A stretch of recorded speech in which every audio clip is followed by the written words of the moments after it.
Well, hi guys. We are back and we are ready to start assembly of the Southbend A. We've got all the parts painted up, cleaned up, painted. I've run some taps through all the holes to clean those up, and even run some of the threads, all the threads through dies. So we're going to get started cleaning up, and in this segment, we're going to do the horizontal drive unit, and then we'll move on to the bed, the lathe bed, getting it set on here, squaring it up, leveling it, and we'll show you how to do all that. I've got a tripod now, so you can actually watch and see my big hands at work. But before we get started, I have a couple of corrections I have to make from the first video. I mistakenly forgot, and actually I'm going to tell you this first. I'm going to digress a little bit. I want y'all to know that I have a photographic memory. I forget nothing. My problem is the recall function. It doesn't always work very good. Last week I told you about the oils that you can get, the Southbend oils, the ABC oils plus whey oils. I've got them, but I misspoke who to get them from. You get them from Blue Chip Machine Shop, and that's his eBay store, Blue Chip Machine Shop. He has the recommended oils, ABC and the whey oil. He puts them in pint bottles, so that's for a home workshop guy like me. That is plenty for my life. And Alien Industrial Services, who has the rebuild manual that I'm using, they also sell the consumable parts that you need. They sell the spanner wrenches and some of the tooling for taking apart a lathe, and they also have the gits, which I need. I've got some gits on order for the top of the horizontal drive unit. There's two gits that go, oiler gits that go in there for oiling that, and they're just a push in, and I destroyed them when I pulled them out, so I ordered two of those. Their eBay store is Steve WB, but that's who you can get that rebuild manual that I showed you in the first video. Good company, lots of good stuff on there. They also have manuals for other machines, Bridgeports, other different sizes of lathes of Southbend, but that's how you get that stuff. So let's get going. Let's get this together. I've already got the base plate bolted down to the table, and I'll show you how I did that when I do the bed, lathe bed, because I think you're going to like it. It's a piece that I really like. So let's get this mounted first. We've got these screws that go in there. They've got little pins. Oops, I don't want to thread the nut up on there. It'll be in my way. As you can see on these, there's a little pin that engages a hole. I'll show you in a minute. So get this one in there far enough.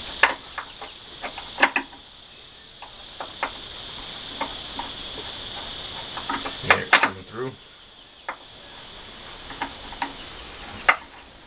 I just painted those black.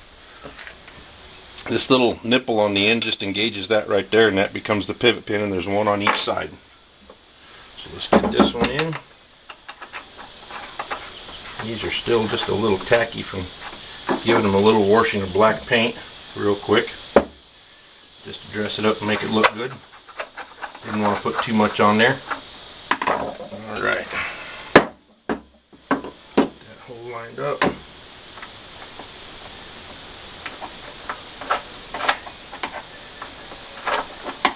Come on, get in there. I'm a lefty. I'm going to tell you all right now, when I try to do anything with my right hand, it doesn't always go very good. There we are. My right hand is just not as coordinated as my left.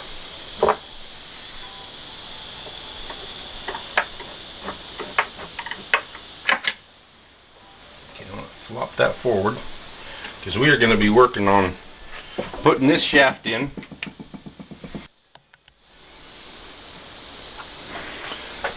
Alright, one of the things that came with that manual and rebuild kit, or the consumables, are these red fiber washers that sit right here on this, either side of this bearing and bushing. So I'm going to slip one on here, if I can get it right.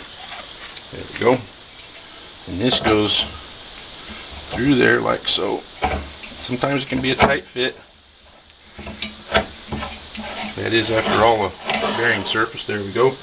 Next we get the adjustable locking bushing, and this is a tight fit. We actually kind of have to bang this guy in there a little bit. So I'm using this as my anvil and making sure I get that lined up right, going straight.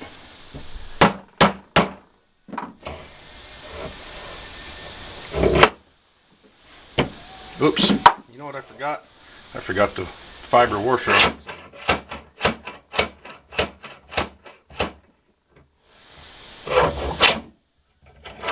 Tight fit. This bushing is a tight fit, and I believe it is supposed to be.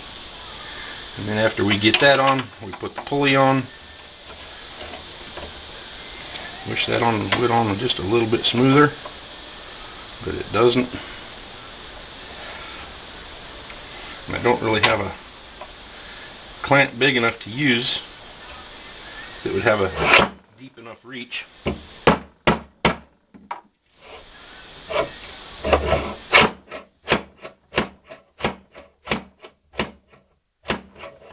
Maybe I ought to put a block of wood in there. Hang on, I'll be right back.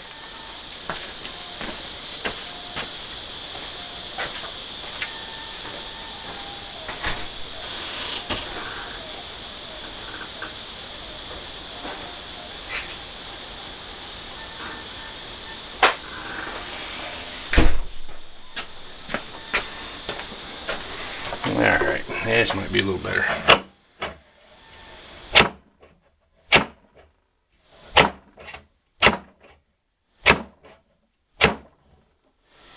Well, that's coming through slowly.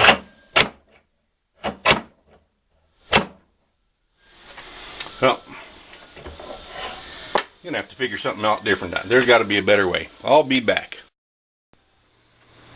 Well, as you can see, I've changed speeds here. I took my pulley off. I got one of my woodworking clamps. I am a woodworker. I've done more woodworking than anything else. And I'm going to set this up and try to pull it through with the clamp. It's not going to be easy holding these blocks up to protect the metal, but we will do what we can. A little bit back there.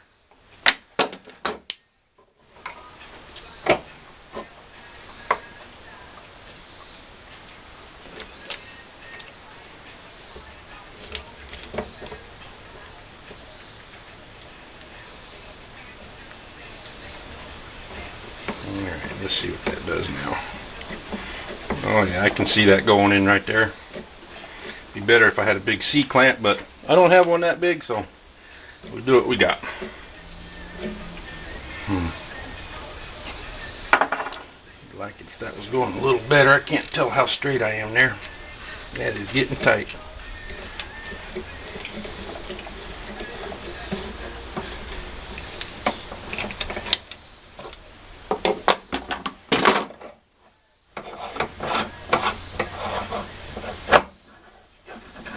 It looks pretty straight.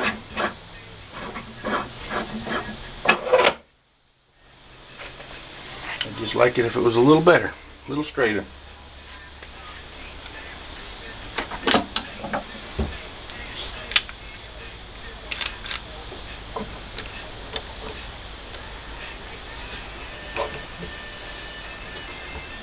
Might have to go to one of my big pipe clamps that at least has a counter screw handle that instead of trying to turn this, that's what I'm going to do. Be right. Alright, let's try this again. I've got a pipe clamp here. It has a crank handle on it, which gives me a little bit better leverage. Let's see how well this will work.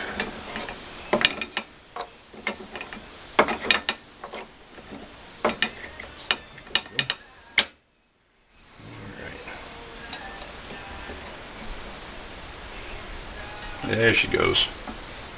And it's going through there right nice like now. That's much better. Okay, I'm hitting the block of wood now, so back it out.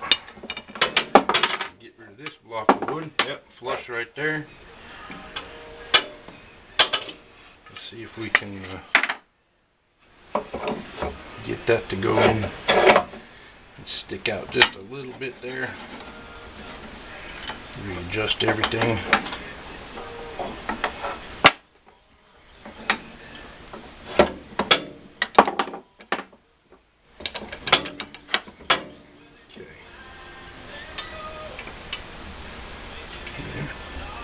There it goes. Okay. Oh, it's moving easy now. Alright.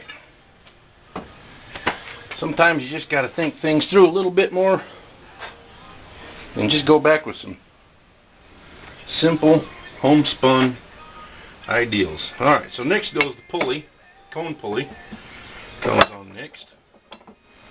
Now this is going to be a little more difficult to use a clamp because of the size of the pulley here, but that's actually so far going through nicely. Let's see if I can hammer that through. You see this here indent is what the pulley set screw bites into, and these marks here are from the old collar. So I think I need to put a witness mark on here somewhere that I can see when I get this down here where it goes. Let me go grab a felt tip pin. I'll be right back.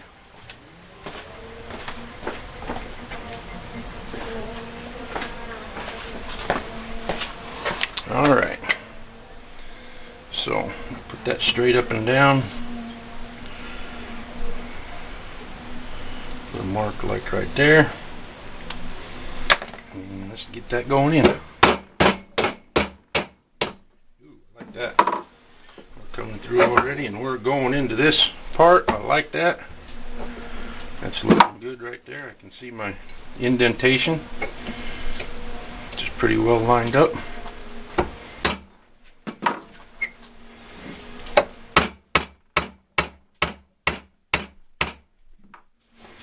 Probably shouldn't be that difficult. There might be a little burrs around that indentation mark that my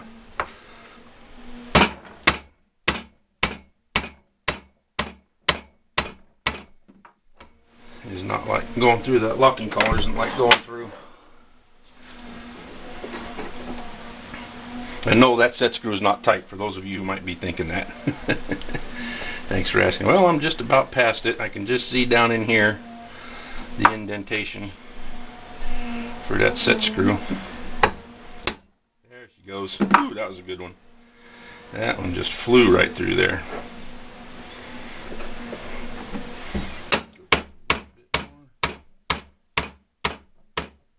There we go. Alright. Now I'm going to go ahead and pull out that. I've got the set screw in here. I'm going to pull it out to see if I can see that indentation.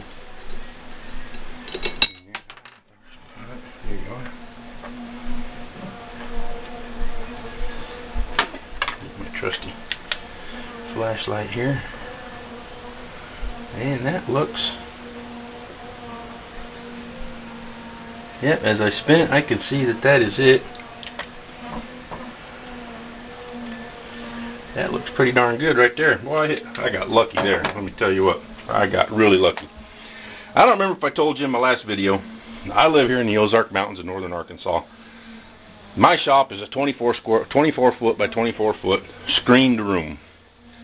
We get bad humidity here in the summertime, and unfortunately because I'm not enclosed, I can't air condition it. So the humidity gets in here, permeates everything. So I like to use Never Seas lubricant on all my screws. Some of you might flinch at me doing this, but it's what I do to help me get it out easier, especially ones that sit for so long, like this one is going to. Actually, no, it's not. I forgot to put the belt on. Wouldn't you know it?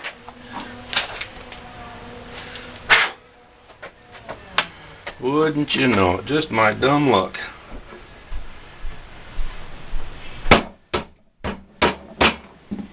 I can't believe I did that.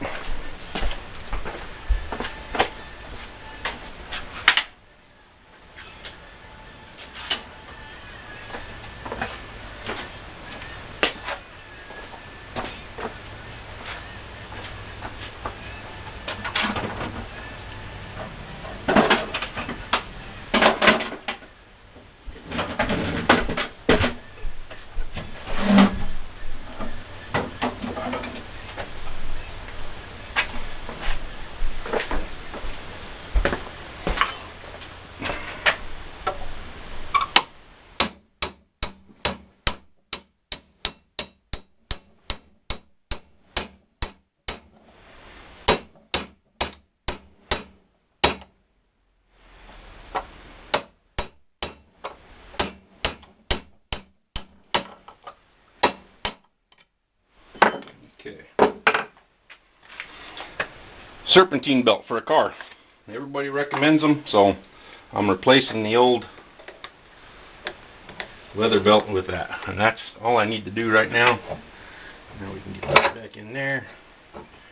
That's good now. Will I get us lucky again? Getting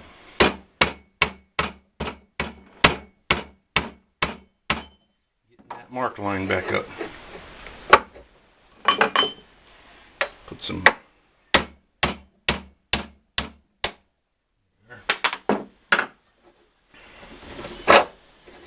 okay.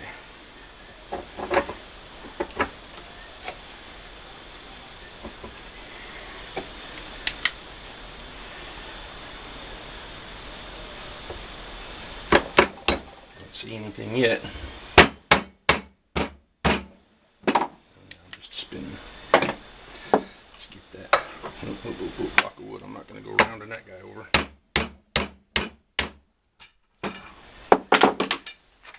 Pipe point biting me.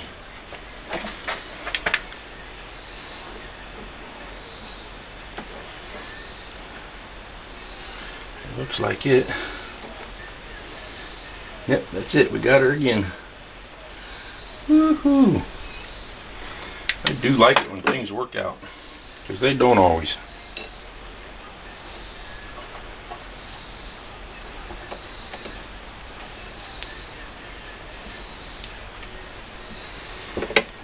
Alright.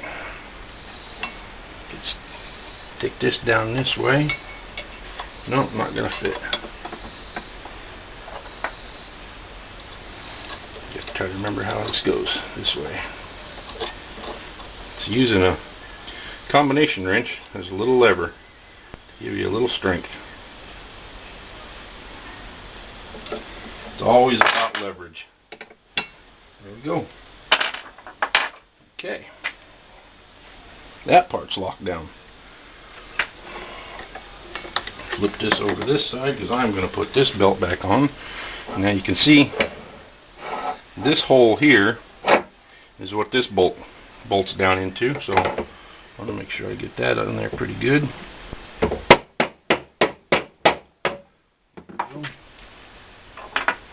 Inch. And then we will adjust this down, this stop collar in the middle.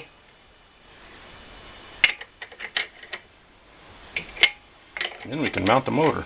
Flip this back and mount the motor.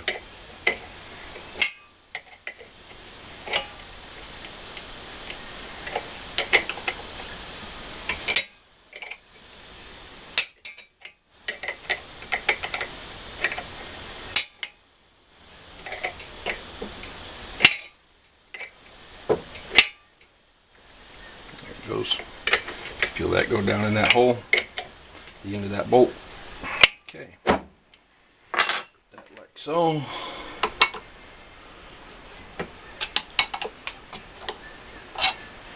Now I don't want all this floppiness in there, and that's what this stop collar is about. Now you probably can't see it now.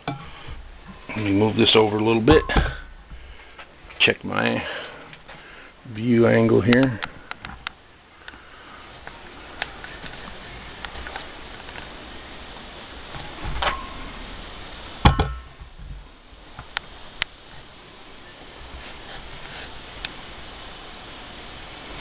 See this space right here? This is what I'm trying to get rid of.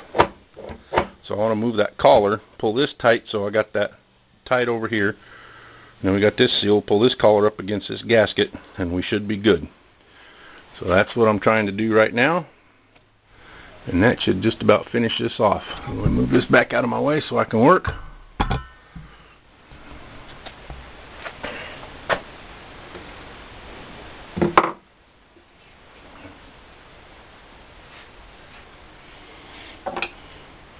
Yeah, they always say never use a screwdriver as a pry bar. Not to mention the fact that I'm probably scratching my paint job a little bit. Well, maybe I should have tightened that up a little further in there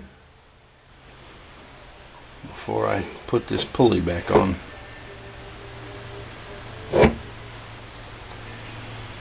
As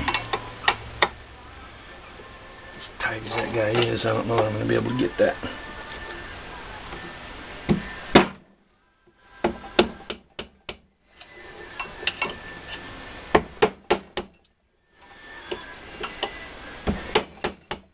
It looks like that's moving just a little bit. Which is good. Yeah, that's opening up nicely. Yes, it is. Just keep rolling it, working it around. Move it over evenly.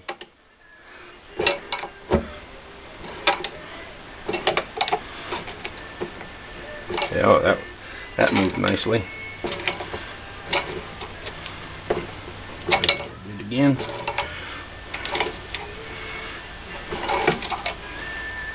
Yep. Every once in a while it moves a good 1/16 of an inch or so when I get it good and squared up. And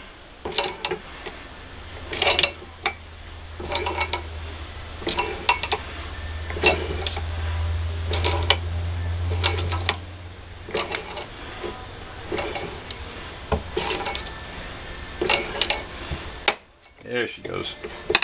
And that's probably just a... that just come loose on me. I wonder why.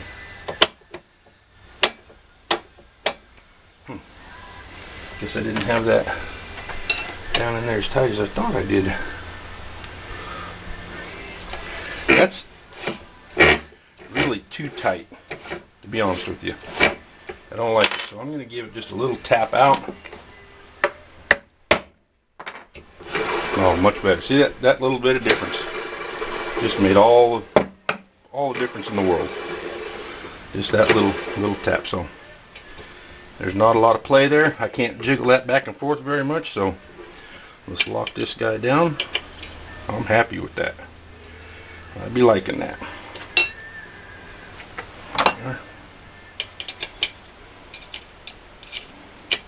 You see how I do that? Put that in there, and then I'm just wedging the end of my Allen wrench across the front and back of the hole and using that as a lever to tighten that down better. Yes, I like that a lot. And that, my friends, is how you do the horizontal drive unit. I put this piece of plastic up back there to kind of block some of the light coming in from outside, but it's in my way, so I might have to redo some things here. My table's moved back on me too. It's the one negative about the horizontal drive unit. I'm hitting my wall. My pulley's hitting the wall back there. The negative is that you need a lot of clearance behind it because it is so big. I thought I had this set, but that was before I put the new table on.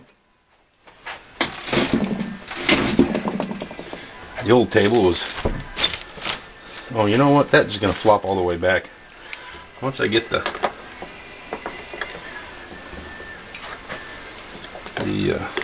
everything up and running on the front end,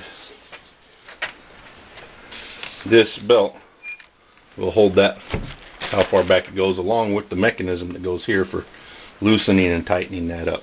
So let's go ahead and mount up the motor.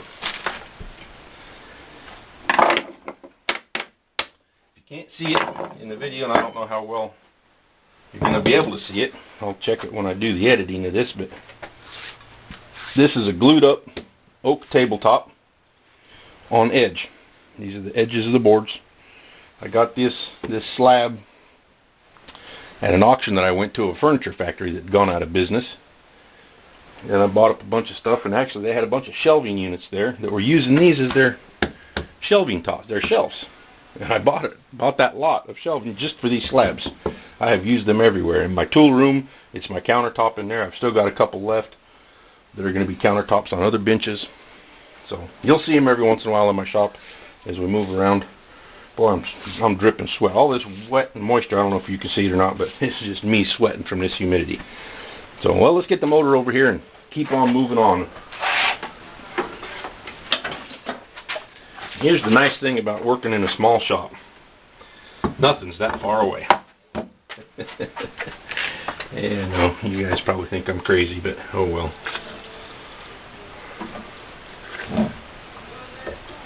thing I like about this motor mount, these pins here, I don't know how well you can see it, hit the edge here and help you guide where this motor goes left to right. Makes it pretty easy putting it in. Now these are brass bolts, so I'm not going to worry about Loctite on them. Get the first one started.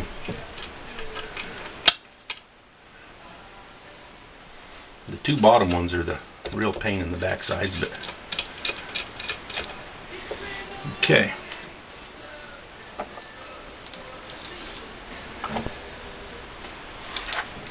Slide this up so I can see the work down here.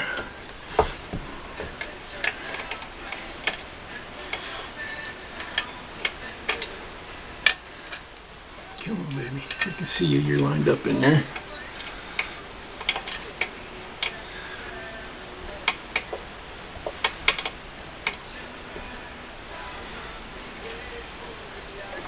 Like I said, there's not a lot of room to get your hands down in here, and I got big hands. There goes that one.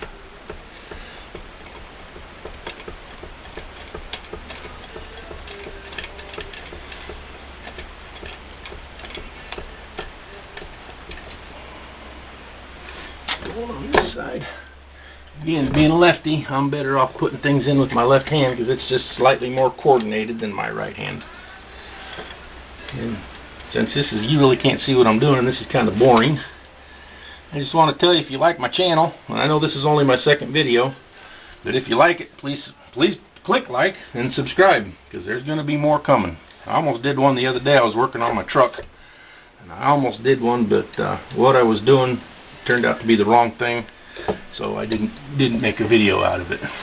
Maybe I should have, because other people make mistakes too, but I decided it was wouldn't have been, I didn't think it would be very informative or thought-provoking or anything like that. Not that anything I do is thought-provoking, because I doubt that it is.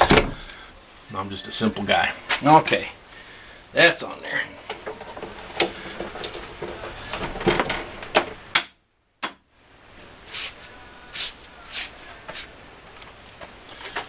Belt, the V-belt for this.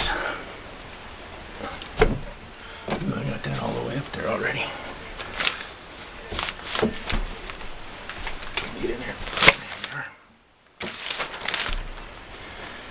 Okay. Now we can tighten that up. So, I do need to go down a little bit. Now that the belt's on there, it's kind of loose. There we go.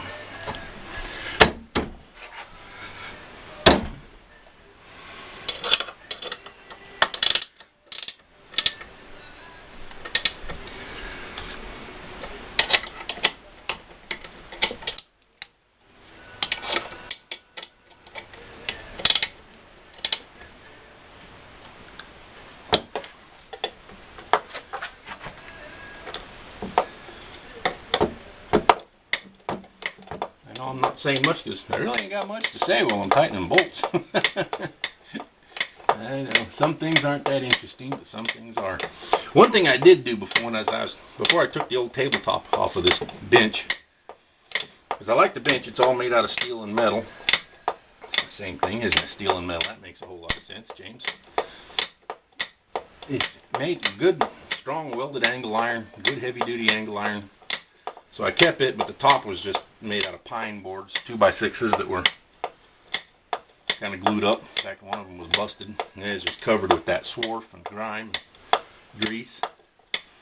But I measured all the holes, and I did a layout, little drawing. I'll flip over here. I don't know how well you can see that, but of the whole layout for the back plate, the mounting plate for the motor, and the 4 holes for the lathe. Although I noticed today when I was getting ready to do this, I forgot to put one dimension on the distance of the lathe holes from the front edge of the table for the 2 legs. So I got to refigure that one out. There's just no room for swinging this wrench in here in this one.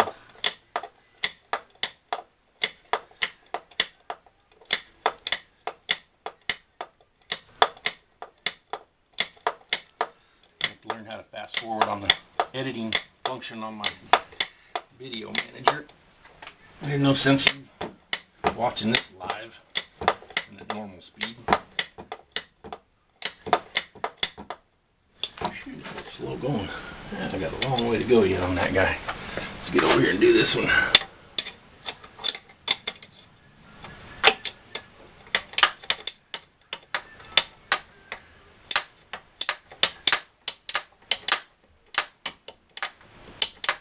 That one's going a little better. Getting 2 clicks on that ratcheting. That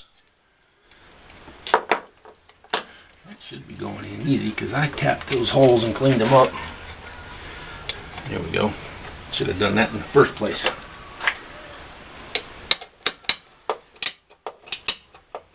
That's better now. Tighten it up.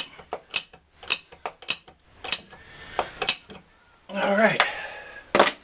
Well, there you have it. There's the horizontal drive unit. Almost all ready to go with the exception of the disengaging mechanism here. I'm not exactly sure what it calls. Here's the switch already put together on the gear cover. And I like this reverse. Alright, here we go with the bed. Got her in place. She's upside down right now. We're going to mount the feet on her. Then we'll flip her over and start doing a layout for where we got to punch the holes in the floor. One thing I've mentioned to you before, my shop is open air. I get a lot of humidity in here. In fact, it's pretty humid out today. Being the month of August here in the Ozarks, I'm sweating like a pig, and I know pigs don't sweat for those of you who know pigs. Anyway, to keep my surfaces from rusting up, I'm going to just put a little bit of whey oil on there as a protectant. I bought this here gallon of mobile whey oil from a machining company online. I believe it was Enco. I could be wrong on that. It might have been Travers. I don't remember. Unfortunately, the other recommended oils for the Southbend, the A, B, and C oils only come in 5-gallon buckets, and I really didn't want to buy 5-gallon buckets, so I went ahead and bought from Blue Chip Machine Shop. I see I forgot to scrape off some blue paint there that ran on there. Little razor knife. Worked real good. I went through and cleaned all these up. I thought I just missed that spot. I see everywhere else I got. Then we just place this upside down. We've got our bolts here. And again, I'm going to never seize them. So if I ever do have to take this apart in the future, it's going to come apart easily. Plus it'll help prevent these from rusting up. It doesn't take a whole lot of never seize. Don't like using a whole lot anyway.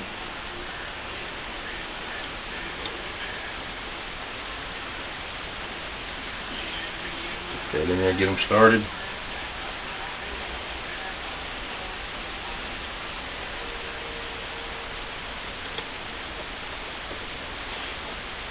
You know, I'm gonna tell all you guys, I've been watching YouTube videos for a few years now, and I have been watching guys doing machine shop practice, building things out of machines with machine lathes and milling machines, and it's always been an interest. I've always been a armchair machinist, you might say, even when I was a teenager. I was actually graduated 8th grade high school out in Northern California, and I was so looking forward to being a freshman and taking shop classes because our school had a nice machine shop with about a half a dozen Southbend lathes.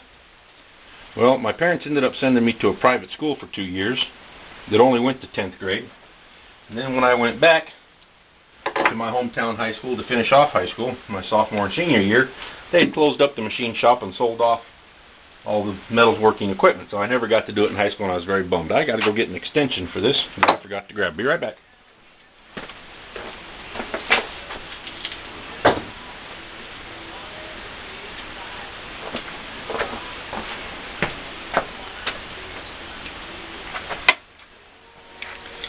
Had the wrong size socket too. So I did work my senior year. I had enough credits to graduate. I only had to take one mandatory class there in California, but it was 4th period, but I had to go all 4 first periods of the day. So I only went to school till noon, and then I worked in a machine shop in town there. Well, my little hometown was an agricultural community, and this machine shop was, I mean, what we did was we repaired farm equipment. Even though we had a lathe in there, we had a horizontal milling machine. I did learn to use it a little bit for cutting keyways and shafts, but that was about it. I never got to use the lathe. And kind of sorry about that I didn't, but that's the way it goes. Okay, now for this end, same thing, just repeat. Scout Bulldog, you're in the way, buddy. So as I was saying, I've always had an interest in machine work, creating things. I've always been a woodworker, and that's kind of what kept me going. I took high school wood shop all 4 years of high school. I even believe I took it in junior high if I remember correctly, but it's been so long ago I don't remember. But I love woodworking. I've even worked I work even now today as a woodworker at my manufacturing company that I work at. I run their wood shop there. And wood comes natural to me. Metal does not so much, but you know, there's really not a whole big difference in it, the two, except for the materials. I told you in the last video I have a blacksmith shop, which I do. I love doing blacksmithing. In fact, when I worked at that machine shop, that was really my primary job there, was rebuilding plowshares. Cut off the blade and tip, weld on a new blade and a new tip, pop it in the forge, heat it up red hot, and hammer it out on a power hammer to stretch everything out and then sharpen it up.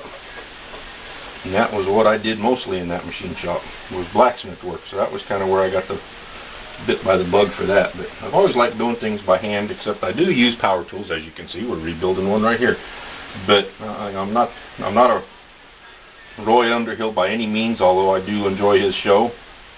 If you've never seen it, the Woodwright Shop, this is a guy that does everything by hand saws and everything. He even splits wood out of a log and uses it green in some things that he can. Quite fascinating. I started watching him back in the 1980s, and I've been a fan of his ever since, but I'm not into using hand saws. It's too much work. I like flipping a switch and cutting through a board quickly. About enough about me. We just about got this tightened up.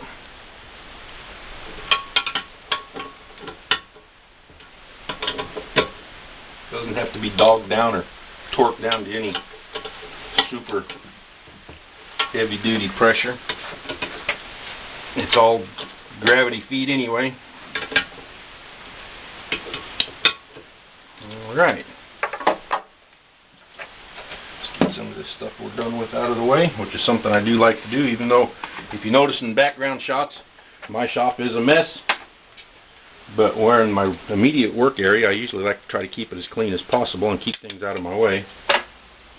Doesn't always work out that way. You get in a hurry and you just toss stuff around.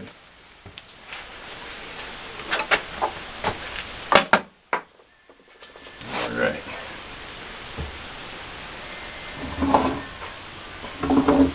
This table, I started to tell you about it earlier, but I didn't finish.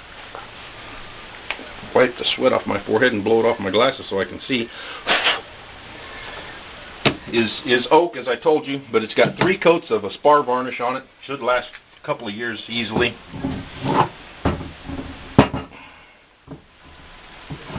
Oh, ain't that looking pretty? Boy, it's starting to look like something now, boys. Okay.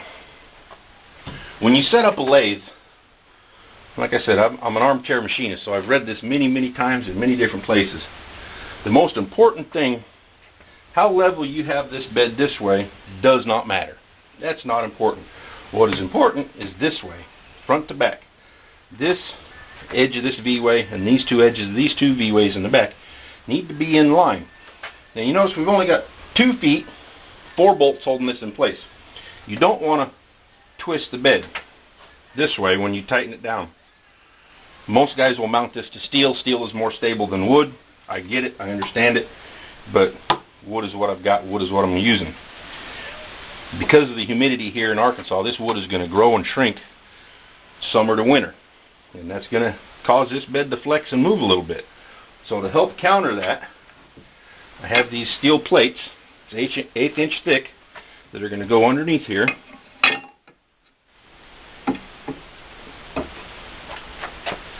what I'm going to do is, as we tighten this down, when I go to level the machine, I will put the shims to shim this machine between the foot and the metal plate.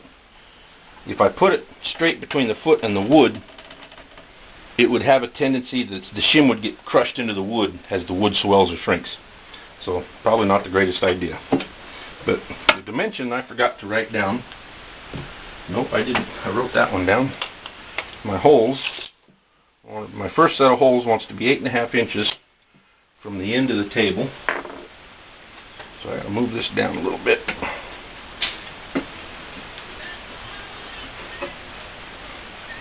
Right there is where you go. Okay. Set this one in place. The dimension I forgot to write down was how far from the front edge to the hole was. I totally forgot that dimension to write it down. But I got the old tabletop right here, and I can measure it. I haven't thrown it out yet, even though it needs to go to the burn pit, because it is filthy. And they are about 1 5/16 back, which is going to put me right through that metal on that front hole. Dagnabbit. No, we'll clear there. Okay.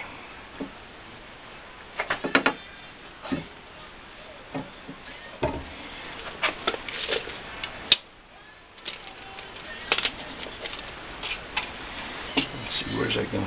Actually, you know what I'm going to do? I'm going to change gears here a little bit. I'm going to move that over.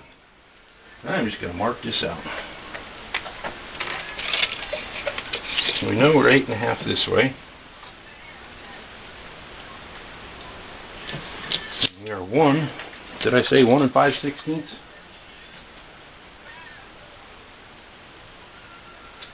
I'm going to go 1.5.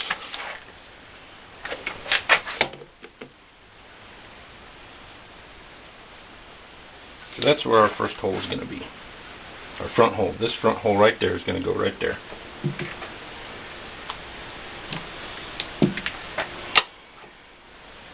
Getting blue paint all over the table. I didn't think I would. Move this down just a little bit so I can work here. These holes center to center are 6 inches apart.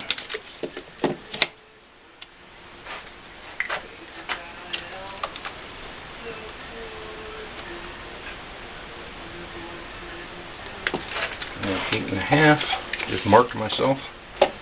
And it can hurt nothing, it all washes off. So there's our back hole.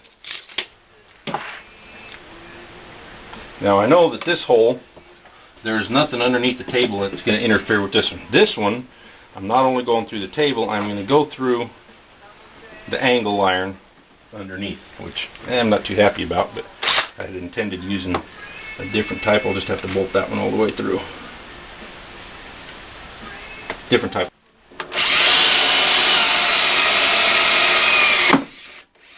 Ooh, got through it before I ran out of juice. See where I scratched it up a little bit? That won't hurt nothing.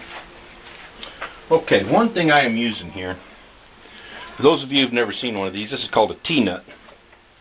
This actually goes underneath the table. This part, this has an internal thread, so my bolt threads right onto it through the inside, and these little teeth engage up in through the bottom of the table so it doesn't spin and holds it in place. When you tighten it up, you draw that all the way up into where this surface, this edge is in touching the wood. Love these things. They are handy. I don't have to put a wrench underneath when I'm tightening or loosening, and when you pull this bolt out, they stay in place if you've installed them correctly. Now, okay, I did a little work off camera to, I took a chance. I drilled this hole and it's going to work out, so I'm not too devastated there as first I thought I was. But now I've got to put the foot back in, and then I will show you what I did. Get everything out of there since I don't want any stuff getting in my way. Now for now I'm just going to temporarily put these bolts in. I'm not going to dog it down tight, because I do have to shim it when we get ready to level it. Okay, that one's biting. The edge of my hole here that I drilled down through the wood, if you picture the angle iron at 90 degrees, it is right next to this part coming down. My table is screwed up through this part. So what I did was I took my T-nut and I ground off one edge, and it sits right up next to that, and this bolt should go in nicely. There we go. I already tested it. I didn't put it in all the way, but I did get it started to make sure it was going to go. Now this one I'm going to go ahead and tighten it up so I can set that T-bolt into the bottom of the wood. Like sucking that T-bolt up along the edge of that flange of the angle iron nicely. Going the right way here. Yeah, that's pulling that right up. So I lost one of the prongs. There's 4 prongs on the bottom of those T-bolts that go into the wood, grab the wood to keep it from spinning. So I lost one of those grinding it off, but I'm not too worried about that. This is not something I'm going to be bolting and unbolting all the time. In fact, hopefully I won't be unbolting this from this table until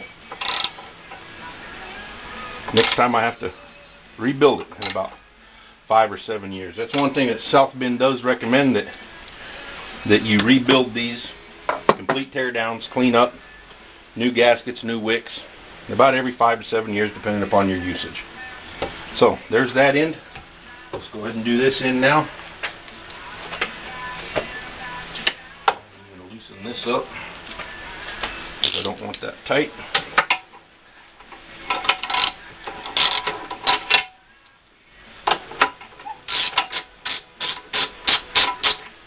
Okay, we're just there. This is 1.5 inches, about 1 3/4 back. 1 5/8, I'll call it 1 5/8. Got Bo Dog.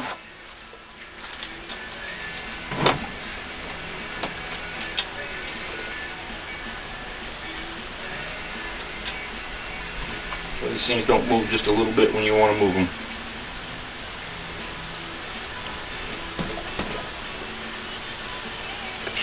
Okay. Holes.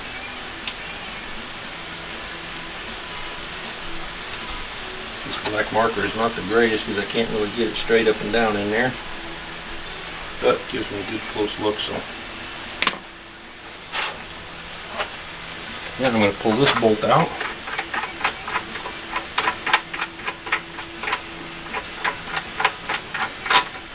Gotta look and see if you can even see what I'm doing down there at that end, but you really can't. So I'll readjust a little bit here. There we go. Forgive me for my clumsiness. I'm still new at all this. Videoing and making movies. That we're clear. Down through the wood.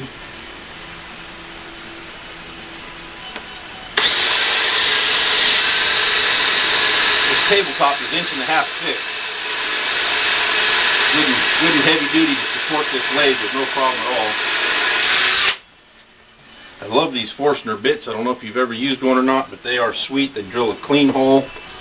But when you get deep, they do tend to plug off because there's nothing pulling those chips out. Sorry, Bo Dog. He didn't like getting the chips thrown on him. I'm drilling this hole slightly oversized so that I have room for flag. Ooh, that one's cutting good. Making some nice strings there of wood.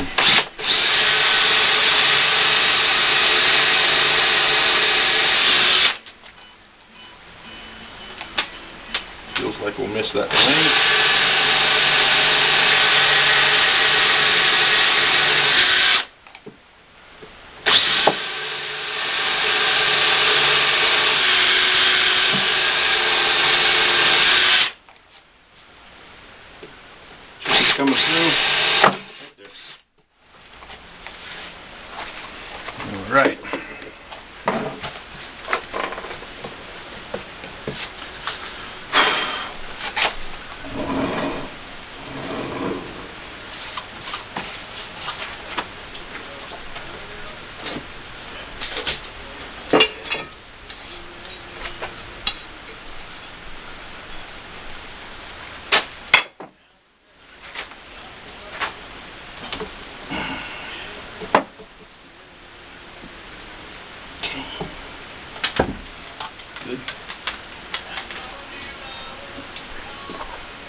those other two bolts.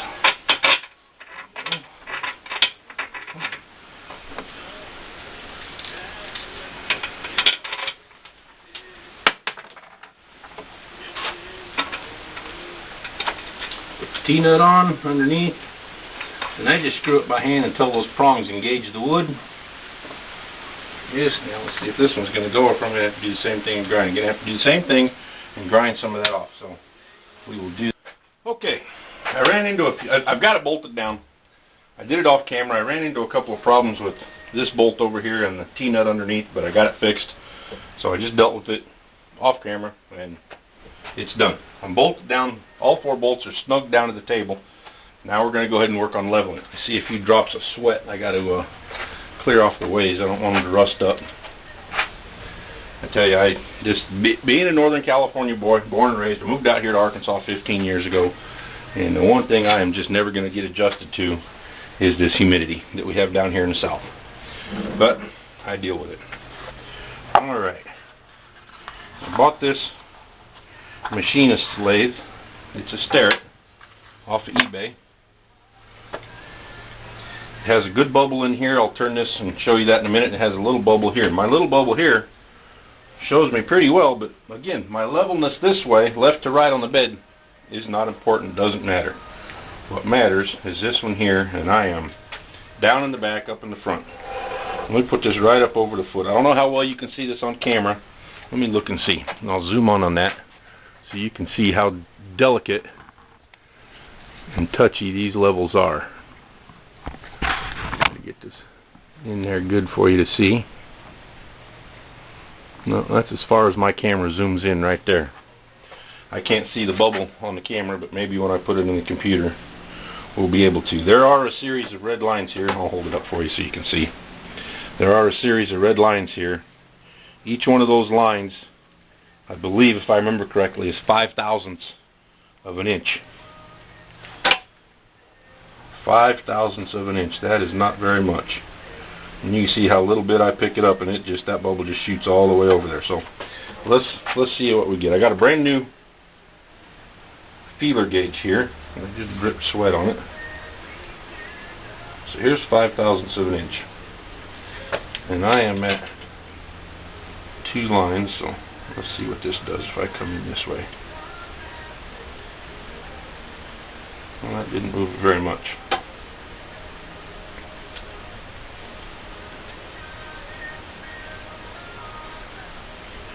I guess maybe that's oil that's on there when it was manufactured. Alright, now I've got 20/1000ths out. Let's see what that does for us. That didn't move us very far either. Actually, it doesn't even feel like I'm... Oh, I know why. There's a V on the bottom of this for pipe, and I'm sitting that feeler right in there, and underneath it, it's not doing a thing. Oh, silly me. Alright, let's go this way. There's 20/1000ths. Put this down like that so we can get a little better. So I move 20/1000ths there. So we're out of level quite a bit.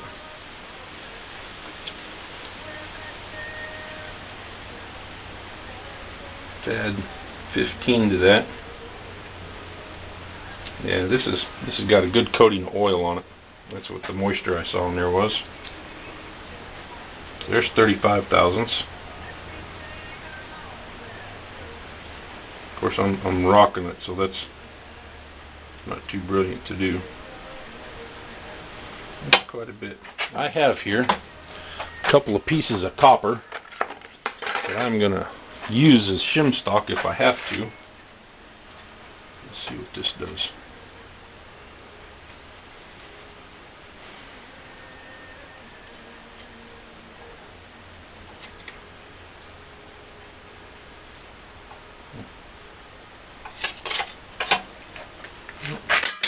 Instead of shimming it there, might as well just shim it where I'm going to shim it, which is down underneath the foot. Move this down a bit. Actually, you know what?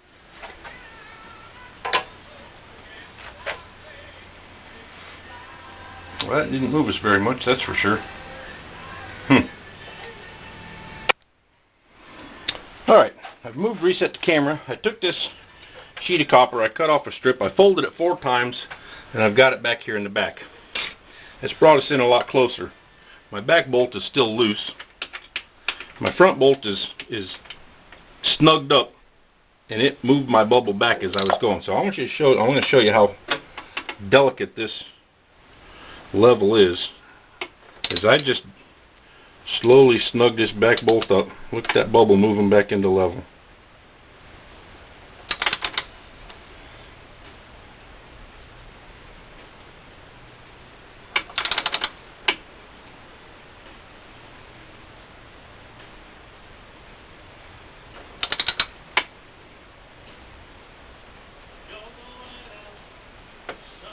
Now my other end is loose. I'm still not quite perfectly level, but I am within those 2 lines. But I need to bring the front up just a little bit. Now watch if I loosen this, what it's going to do. Look at that. I'll just tighten it back up, just snug it up just a little bit. Right there, that is, I don't think I can get much leveler than that. These levels, if you can find them, and you're a machinist, get one. They are a dandy. This is an 8-inch, I believe. Yeah, this is an 8-inch. They make them, I believe, up to 24 inches, but they are brand new. They're almost to the thousands of dollars, if not. I really don't know. They're expensive. I think I picked this one up for just a little under $100, but it was worth it. And the one thing about them, I am a little leery of this level because I have no way of testing it. But there is an adjustment screw right here, and another one back over here for moving this vial on the stand. I'm tempted to write Starrett a letter and ask them if I can send it back to them and have them recalibrate it for me. I don't know if they do that or not. Hey everybody, I got to apologize to y'all. Yesterday I just had a big old can of snafus opened up on me while I was filming the previous segments of this video that you've just seen. First off, my camera filled up with memory, so I took it to the computer and started downloading the memory to make some room.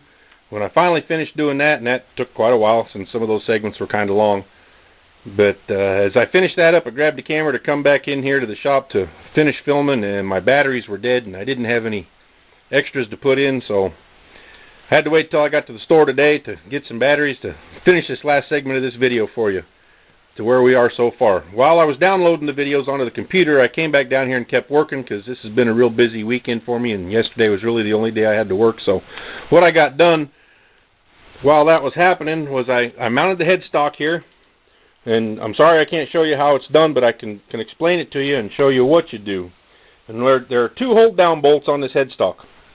I'm going to show you this back one here, the rear one. Here's the headstock. Switch hands here. Here's the headstock here, and you can see the bedways, and over here the double V-ways on the back side. And this is the hold down lock, and underneath here there's a bolt that goes up into, screws into the bottom of the headstock, the head section. And there's another one around on the front side. I don't know if you can see it. Yeah, you can see it right there.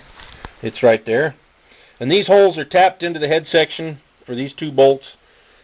It holds it in place. You tighten them up real good. This one's kind of a pain. You got to use an extension and finagle it around in there because of the webbing here that gets in the way. Can be done. It's not impossible, but it's a little bit extra work. But before I put that down, I smeared some whey oil on the ways, wiped it real good, moved the head section back and forth on that oil to spread it out, and I did that for rust prevention between the head section and the ways. So that's that. That's what I got done there on the head section. I also mounted the back gear door cover. It's just held down by this bracket right here, and it just sits on this rearmost V-way with a single set screw going in there to tighten it up. And I might have jumped the gun on that and jumped ahead of myself. It might be in the way for putting in the back gears up here, but we'll see. It comes off easy enough if I have to. Like I say, it's just one screw. The other thing I got done was I mounted the tailstock. Pan back here so you can see it a little better. The tailstock mounts the same way. There is down here, and it's kind of hard to see, kind of dark in there, but there is another hold down block that is beneath the ways. and that's got a bolt coming up through it. But on the tailstock, you've got a big nut up here with the wrench.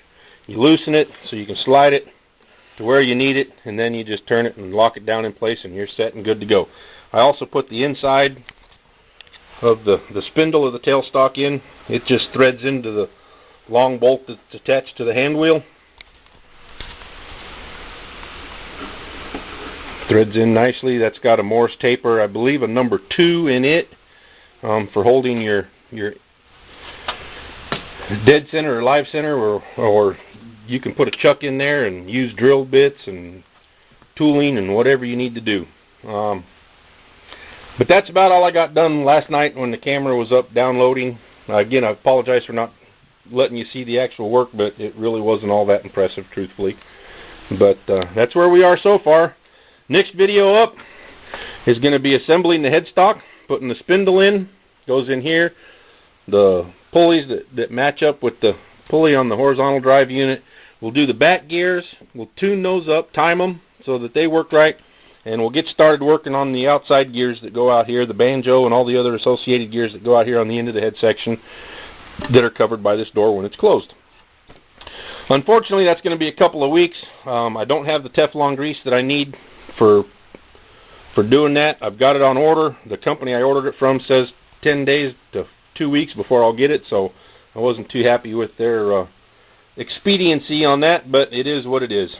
So that'll be the next video. Be looking for it. I've got a couple other videos I've got ideas to make between now and then. One of them is going to be on polishing and buffing metal, which is actually relevant to the lathe, as these hand wheels that are on the apron are not, I'm not going to paint them, I'm going to polish them and buff them, and plus there's also some, they're not hand wheels, but they're a crank arm.